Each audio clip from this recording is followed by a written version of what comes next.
Corporate affairs यानी किसी corporate company में अपने कॉलीग या फिर बॉस के साथ एक्स्ट्रा मैरिटल अफेयर के ऐसे कई वियर्ड केसेस सुनने मिल रहे हैं। ये ओयो में क्या होटल में क्या करने आए हो? ऑफिस जाना था तुम्हें? क्या कर रही है तू यहाँ पे? किसके साथ आई? आइए किसके साथ? किसके साथ आई? किसी के भी साथ आई हूँ, तुझे क्या मतलब? तेरे तो मैं पैर बजाऊंगी हमने, तू क्या जानता है? और यहाँ इससे आधी उम्र की लड़की है ये, रात को किसके साथ वीडियो चैट करता है? ये सारी चीजें क्या है पापा? आप ये सब उसके लिए कर रहे हो? साल 2020 गुड़गांव में एक सॉफ्टवेयर इंजीनियर ने अपने प्रेग्नेंट वाइफ को कोविड लॉकडाउन के पहले उसके घर इंदौर में छोड़ा और वो वापस गुड़गांव आ गया। लेकिन इसके बाद 2 साल तक उसने अपनी बीवी और उसके न्यू बॉर्न बच्चे से कोई कांटेक्ट ही नहीं किया। इससे परेशान होकर जब वाइफ वापस गुड़गांव आई तब उसे पता चला कि हस्बैंड ने तो उसके ऑफिस की ही एक लड़की से शादी कर ली, दोनों साथ में रह भी रहे हैं और उन्हें लॉकडाउन के बाद तो एक बच्चा भी हो गया था। कोविड हो गया है और मैं जल्दी मरने वाला हूँ, ये शब्द बोल के मुंबई में एक आदमी ने अपने वाइफ का कॉल कट कर दिया। कई दिन परेशान होने के बाद यहाँ वहाँ ढूंढने के बाद वाइफ ने फाइनली मिसिंग कंप्लेंट फाइल की। तब फिर पुलिस इन्वेस्टिगेशन से पता चला कि वो आदमी तो मरने का बहाना बना के अपने कॉलीग के साथ इंदौर भाग गया था। उसका एक्स्ट्रा मैरिटल अफेयर चल रहा था और इसीलिए उसे अपनी बीवी से कैसे भी करके पीछा छुड़वाना था। लेकिन इनसे भी ज्यादा खतरनाक केसेस हो चुके हैं जहां लोगों ने लिटरली मर्डर जैसे क्राइम्स कमिट कर दिए हैं सिर्फ अपने एक्स्ट्रा मैरिटल ऑफिस अफेयर्स के लिए। चेन्नई के एक पुलिस ऑफिसर ने अपने कॉलीग के लिए अपनी बीवी का मर्डर कर दिया।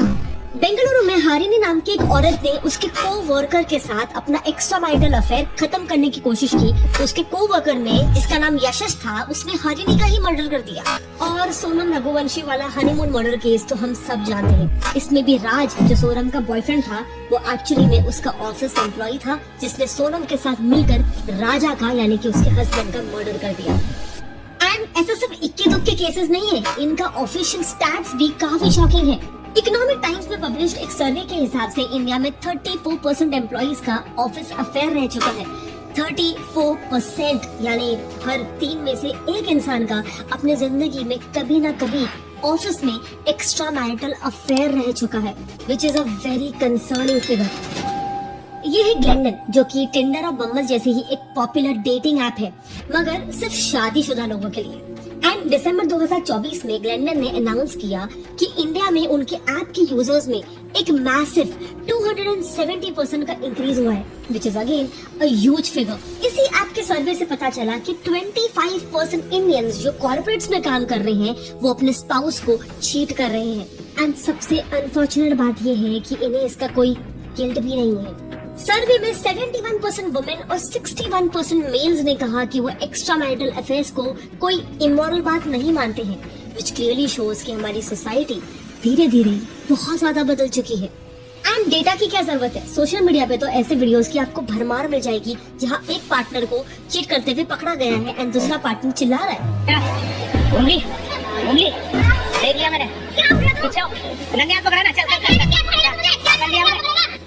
क्या कर रहे हैं अंकल? Happy birthday. मेरा सवाल ही नहीं है कि बच्चे का बाप है और यार दूसरी शादी करा, मुझे बोला मैं 3 महीने हैदराबाद जा रहा हूँ ना। ये दुनिया का कहानी हो गया, खत्म हो गया, सारा कुछ खत्म हो गया। ये हमारी पत्नी है, शादी मैं किया उनसे, शादी हम किए हैं इनसे, और आप आ रहे हैं यहाँ पे ले लिया। 2020 से चल रहा है। 2020 से चल रहा है। तो आखिर इंडिया में सडनली ऑफिस अफेयर्स इतनी तेजी से कैसे बढ़ रहे हैं? क्या ऐसी कोई गलतियां हैं जो एक पार्टनर कर रहा है रिलेशनशिप में या कर रही है जिस वजह से दूसरा पार्टनर मजबूर हो जा रहा है एक्स्ट्रा मैरिटल अफेयर करने के लिए? देखो, सबसे पहले तो an affair is never the solution, an affair is never justified. लेकिन इस सब्जेक्ट पर डेज ऑफ रिसर्च करने के बाद हमें कुछ ऐसे मिस्टेक्स मिले हैं जो कपल्स जाने अनजाने में कर रहे हैं, लेकिन these mistakes are literally killing their marriage. इसके अलावा कॉर्पोरेट कंपनी के एम्प्लॉइज का वर्क एनवायरनमेंट भी एक मेजर रीजन है। इनफैक्ट एक सर्वे से पता चला कि मेजॉरिटी ऑफिस अफेयर्स के पीछे का रीजन है ऑफिस में होने वाली wild parties.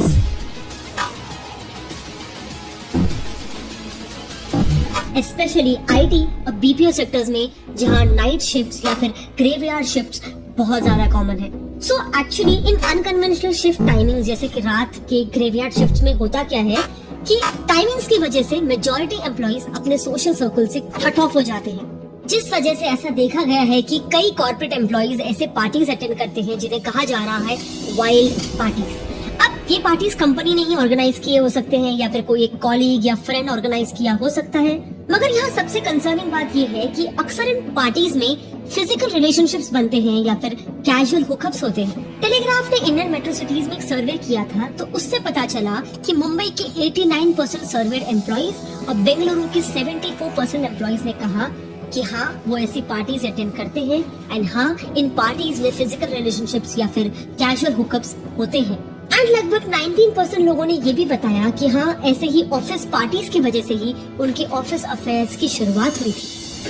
In fact journal of marriage and family की एक स्टडी ने तो ये तक सीधा कह दिया कि नाइट शिफ्ट्स किसी भी मैरिटल रिलेशनशिप्स की लॉन्ग टर्म हैप्पीनेस के लिए टॉक्सिक है, क्योंकि उनका ऑब्जर्वेशन था कि जिन नाइट शिफ्ट करने वाले कपल्स की शादी को 5 साल से कम हुए थे और उन्हें एक बच्चा भी था, वो कपल्स डिवोर्स लेने के लिए 6 टाइम ज्यादा लाइकली थे एज कम्पेयर टू वो कपल्स जो डे शिफ्ट में काम करते थे। सोचो, सिर्फ शिफ्ट के टाइमिंग्स एक अच्छे खासे मैरिज को डिवोर्स तक ला सकता है। एंड ये नाइट शिफ्ट्स एक ग्लोबल प्रॉब्लम है। हाँ, क्लेयर रीड जो कि यूके की एक लॉ फर्म में सीनियर एसोसिएट है, उन्होंने बताया कि उनके यहाँ जितने भी कपल्स नाइट शिफ्ट की वजह से डिवोर्स लेने आते थे, उनमें से 80% डिवोर्स वाले कपल्स इनफिडिलिटी यानी अफेयर्स की वजह से ही डिवोर्स ले रहे थे। But of course Indian employees का सिर्फ एक ही परसेंटेज नाइट शिफ्ट्स में काम करता होगा, मेजॉरिटी एम्प्लॉइज तो नॉर्मल डे शिफ्ट्स में ही काम करते हैं, राइट? सो ऐसे में इन एम्प्लॉइज के अफेयर्स के पीछे क्या रीजंस हो सकते हैं? वेल, एक बहुत ही इंटरेस्टिंग डेटा सामने आया है। इकोनॉमिक टाइम्स के सर्वे में ये बात पता चली कि 55% वर्कप्लेस अफेयर्स एम्प्लॉय और बॉस के बीच में हो रहे हैं। एंड यही है हमारा रीजन नंबर 2, अफेयर और करियर ग्रोथ। आज Indian job market is at its worst. 47% professionals उनकी करंट सैलरी से बिल्कुल भी खुश नहीं है। कई लोगों को एजुकेशन लोन भरने में तक प्रॉब्लम्स आ रही हैं एंड पिछले 3 सालों में इंडियन बैंक्स के स्टूडेंट्स जिन्होंने लोन्स लिए लेकिन अब वो डिफॉल्ट कर चुके हैं, इनकी मात्रा 142% से बढ़ चुकी है। 50% इंडियंस को पिछले साल लिए लोन की EMI भरने में प्रॉब्लम्स हो रही है and the scariest data of all, 75% Indians के पास कोई इमरजेंसी फंड है ही नहीं। यानी अगर किसी दिन अचानक से उनकी जॉब चली गई तो उनके सर्वाइवल पे एक बड़ा क्वेश्चन मार्क आ जाएगा। 75% इंडिया जैसे एक 140 करोड़ की आबादी वाले देश के लिए ये एक बहुत बड़ा नंबर है, वो भी एक ऐसे दौर में जहाँ छोटे ऑफिस से लेकर टॉप मल्टीनेशनल कंपनीज में मास लेऑफ्स जारी है। Almost 40,000 employees lost their jobs. More than 10,000 artists have lost their jobs overnight in India, now facing financial distress. Between 60 and 80,000 workers in India lost their jobs, and it's not over yet.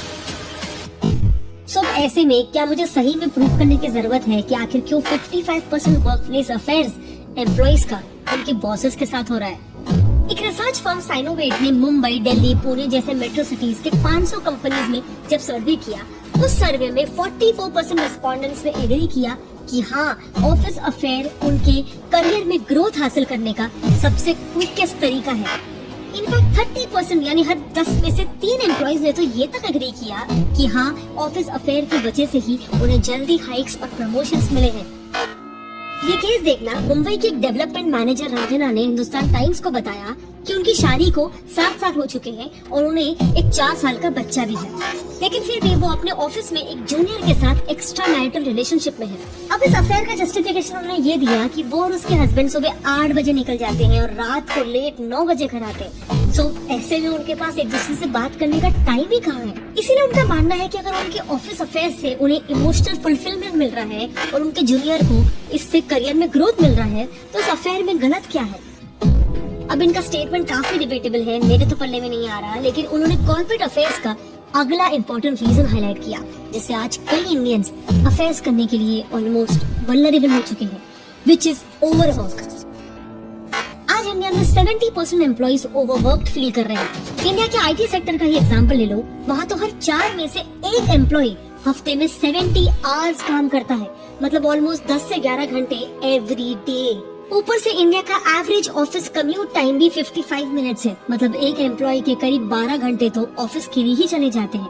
अब minimum 7 घंटे तो किसी को भी सोना पड़ेगा, 2 से 3 घंटे ब्रेकफास्ट डिनर वगैरह के लिए निकाल लो। सो क्या इंडिया में एक कपल को आपस में ठीक से बात करने का भी कोई टाइम मिलता है? क्या एक कपल को एक दूसरे को समझने का, एक दूसरे से शेयर करने का, एक दूसरे को इमोशनली सपोर्ट करने का वाकई में टाइम मिलता भी है?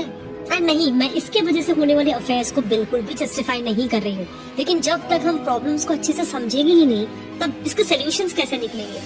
अब office stress, overwork and weird timings में आप ऐड कर दो अरेंज्ड मैरिज सेटअप के एडेड इश्यूज। देखो, हर रिलेशनशिप को स्ट्रॉन्ग बनाने के लिए ये 6 पिलर्स जरूरी है। High corporate stress environment, work schedule and overwork की वजह से रिलेशनशिप्स में ट्रस्ट एंड कम्युनिकेशन इश्यूज कैसे हो रहे हैं वो तो हमने डिस्कस कर लिया। मगर इंडिया के अरेंज्ड मैरिज सेटअप में यूजुअली शेयर वैल्यूज और गोल्स भी कॉम्प्रोमाइज हो जाते हैं। एशली मैडिसन, जो भी ग्लेंडन की तरह ही एक एक्स्ट्रा मैरिटल डेटिंग ऐप है, उन्होंने जब अपने 75,000 इंडियन यूजर्स का सर्वे किया, तब उसमें सामने आया कि 75,000 यूजर्स में से 80% यूजर्स की अरेंज्ड मैरिज हुई थी। मतलब उस ऐप में जितने भी लोगों ने लॉग इन किया था एक्स्ट्रा मैरिटल अफेयर करने के लिए, उसमें से 80% यूजर्स की अरेंज्ड मैरिजेस हुई थी। जाहिर है कि कोई कोइंसिडेंस नहीं है, ये डेटा हमारी सोसाइटी की सबसे बड़ी कमजोरी को दर्शाता है। नहीं, अरेंज मैरिजेस में कोई प्रॉब्लम नहीं है। आज भी इंडिया में होने वाली शादियों में से 93% अरेंज्ड ही है, विच इज फाइन। प्रॉब्लम ये है कि द हिंदू की रिपोर्ट के हिसाब से हर 10 में से 4 लड़कियों का उनकी शादी में कोई से ही नहीं होता है। वो किससे शादी करेंगे, कब शादी करेंगे, ये सब कुछ उनके पेरेंट्स उनके लिए डिसाइड करते हैं। और इसीलिए 2010 के दूसरे रिपोर्ट के हिसाब से इंडिया में 78% लड़कियां ऐसी थी जो अपने हस्बैंड को शादी के बस 1 महीने पहले से ही जानती थी। और उसमें से भी, ये ध्यान से सुनना, 78% में से भी 66% औरतें तो ऐसी थी जो अपने हस्बैंड से पहली बार सीधा शादी के दिन पे ही मिल रही थी। अब ये डेटा पुराना जरूर है, लेकिन इसी की वजह से आज भी ऐसे कई कपल्स हैं जो 10 साल 20 साल से शादीशुदा तो हैं, लेकिन वो एक दूसरे से बिल्कुल भी कनेक्टेड नहीं फील करते हैं।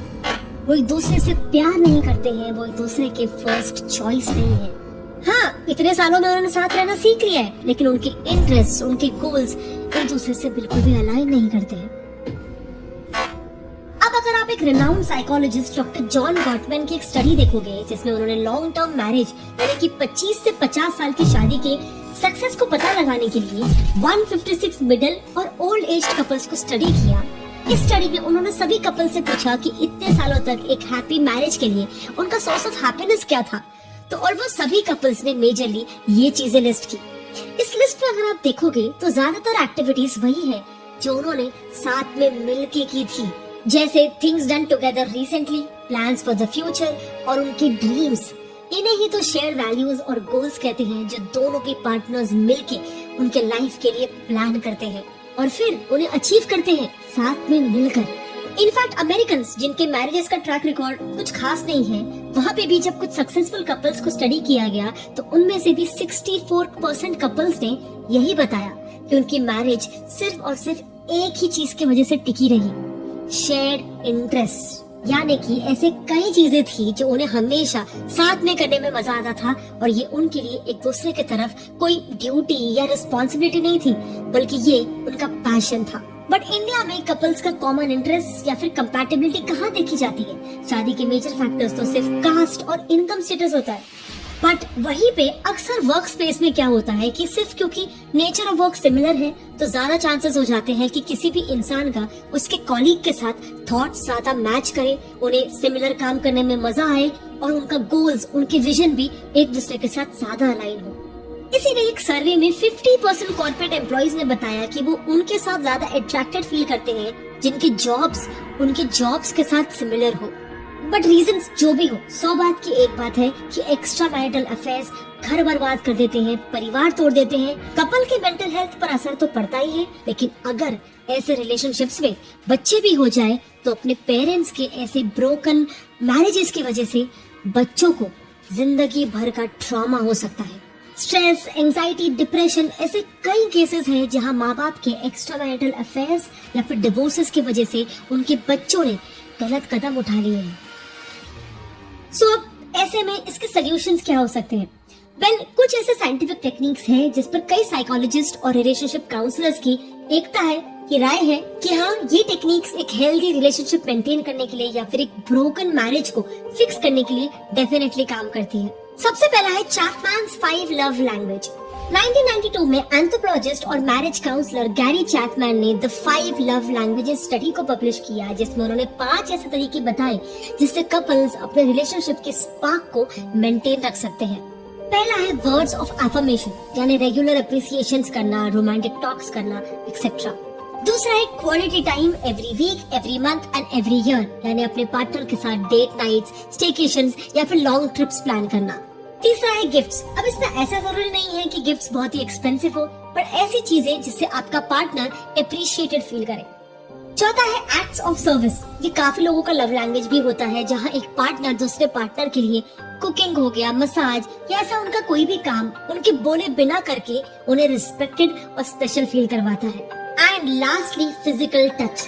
अच्छा, फिजिकल टच में भी एक सर्वे ने एक इंटरेस्टिंग ऑब्जर्वेशन नोट किया। कपल्स जो ऑन एन एवरेज वीक में 3 बार फिजिकली इंटीमेट होते थे, उनके रिलेशनशिप के सक्सेस के चांसेस हायर थे as compare to other couples. But again India में अनफॉर्चुनेटली कई रीजंस की वजह से, जैसे first of all your sex is a taboo, then staying with in-laws, या फिर बच्चों की वजह से, या in general lifestyle reasons and monotony की वजह से कपल्स में physical attraction over a period of time बहुत कम हो जाता है। इनफैक्ट यही रीजन हो सकता है कि आज ऑफिस अफेयर्स होने का 6th major reason is lack of physical intimacy with spouse. Again ये बिल्कुल भी जस्टिफाई नहीं करता एक्स्ट्रा मैरिटल अफेयर को, but this is just something to work on. एक और अच्छी टेक्निक है जो कुछ डॉक्टर्स सजेस्ट करते हैं, which is establishing no phone zones. एक New York based marriage coach Peter McFadden ने बताया कि उन्होंने 18 सालों में 5000 कपल्स को ट्रीट किया है, और बहुत सारे कपल्स का यही कहना होता है कि आई विश ही और she would not look at the phone when I am talking to him. इसीलिए पीटर के हिसाब से इसका एक ही सोल्यूशन है, declare beds as no phone zones, ताकि अभी के हेक्टिक वर्क शेड्यूल्स में एटलीस्ट सोने से पहले कपल्स आपस में बात कर सके, उनको कुछ पलों की प्राइवेसी मिल सके। पर हाँ, एक चीज मैं कहना चाहूंगी, डेफिनेटली मैं कोई रिलेशनशिप एक्सपर्ट नहीं हूँ, साइकोलॉजिस्ट नहीं हूँ, डॉक्टर नहीं हूँ, बट हाँ एक बात फॉर श्योर है, अगर कोई भी कपल अपने रिलेशनशिप में स्ट्रगल कर रहा है तो उन्हें कपल थेरेपीज डेफिनेटली लेनी चाहिए। हमारे देश में कई चीजों की तरह ये भी एक बहुत बड़ा टैबू है। लोग कहते हैं कि घर की बात घर में ही रहनी चाहिए, बाहर वालों को क्यों बताना है। बट अभी जमाना बदल चुका है, डॉक्टर्स के सामने अपनी कंसर्न्स को शेयर करके, रिलेशनशिप काउंसलर्स या फिर कोचेस से बात करके, एक हेल्दी डिस्कशन करके आपकी मैरिज काफी हद तक इम्प्रूव हो सकती है। एंड फाइनली सबसे पावरफुल सोल्यूशन है सही पार्टनर चूज करना, एंड फिर उनके साथ ग्रो करना, कम्युनिकेट करना और एक मीनिंगफुल रिलेशनशिप को बिल्ड करना। देखो, आपकी जिंदगी का सबसे इम्पोर्टेंट फैसला जो आप लोगे वो है कि आप किसके साथ अपना फ्यूचर शेयर करना चाहते हो। What's the most important decision you're going to make in your life? What do you think it is? Who you marry? The spouse. The most important decision you make in your entire life is the spouse. Because the wrong one is a disaster. The right one is fantastic. क्योंकि ये कोई छोटी investment नहीं है, ये आपकी पूरी life का फाउंडेशन है। इसमें आप 1% का भी कॉम्प्रोमाइज अफोर्ड ही नहीं कर सकते हो। आपको अपने पार्टनर की स्ट्रेंथ ही नहीं, उनकी सभी कमजोरियां, सभी खामियां भी अच्छे से पता होनी चाहिए। एंड हाँ, a perfect partner is a myth. Long term relationships तब बनती है जब दो लोग फ्लॉज के बावजूद एक दूसरे को एक्सेप्ट करने को और एक दूसरे के लिए ग्रो करने को तैयार होते हैं। आफ्टर ऑल, रिलेशनशिप्स में परफेक्शन नहीं, प्रोग्रेशन मैटर करता है। होप